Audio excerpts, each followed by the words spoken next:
Bonsoir, voici l'analyse technique du CAC 40 pour le 24 août. Alors aujourd'hui, des mauvaises statistiques, une nouvelle fois, au niveau des US. Alors la FOMC avait un petit peu averti.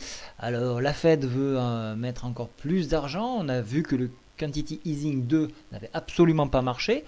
Ils veulent remettre ça. Bon ben on va y aller, mais je ne suis pas sûr que cela ait un grand succès, donc peut-être 1 à 2 mois, mais après ça reprendra son cours. En attendant, nous regardons le calendrier économique de demain. Alors pour demain, il faudra regarder à 9 h l'IPP espagnol, donc ça c'est important. J'aurai un œil très intéressé sur le taux de chômage en Pologne. Je veux voir si tous les pays européens subissent le même mal, c'est-à-dire une augmentation du chômage. On regardera en Grande-Bretagne le PIB, très important, parce qu'on voit que la Grande-Bretagne, eux aussi, ont fait une injection massive et sont retrouvés avec 5% de plus de dette, avec aucun résultat. Donc je veux savoir si le PIB a été impacté, donc ça c'est important. Et l'après-midi, on regardera alors les commandes principales de biens durables à 14h30 aux US qui sont très intéressants. Le climat des affaires, oui, on aura un petit œil là-dessus aussi. Voilà, donc c'est tout ce qu'on peut regarder pour demain. Alors maintenant, passons tout de suite à l'analyse des techniques. Alors, je vais agrandir un petit peu le dessin. Voilà, donc ici c'est la MM7, hein, vous avez le trait. Ici la MM20.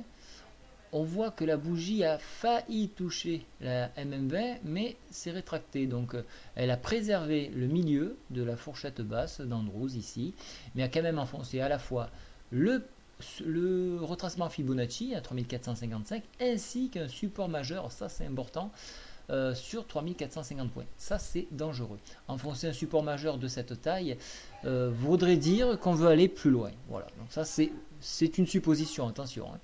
On voit bien que la Bollinger se contracte ici. Alors qu'est-ce qui va se passer demain? Alors pour les baissiers, on cherchera à enfoncer définitivement cette médiane-ci à 3433. Oui, on y est quasiment dessus. On y sera dessus. 3431 et venir chercher donc la MM20 et le retracement Fibonacci à 3400 points.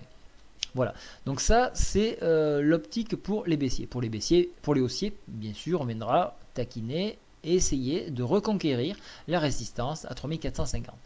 Alors on a déjà deux belles bougies, une englobante en plus. Ça a quand même une tournure très négative tout ça. Au niveau de la MACD, ça y est, nous avons croisé premier histogramme rouge. On a un signal baissier qui est confirmé. Donc c'est baissier. Le stochastique, lui, sort de sa zone de surachat, et donc se trouve en zone plutôt neutre et s'éloigne pas mal de sa moyenne, donc attention ici, mais ça reste très négatif. Et le CCI, donc lui commence à descendre doucement, faible volume aujourd'hui, presque 2 milliards.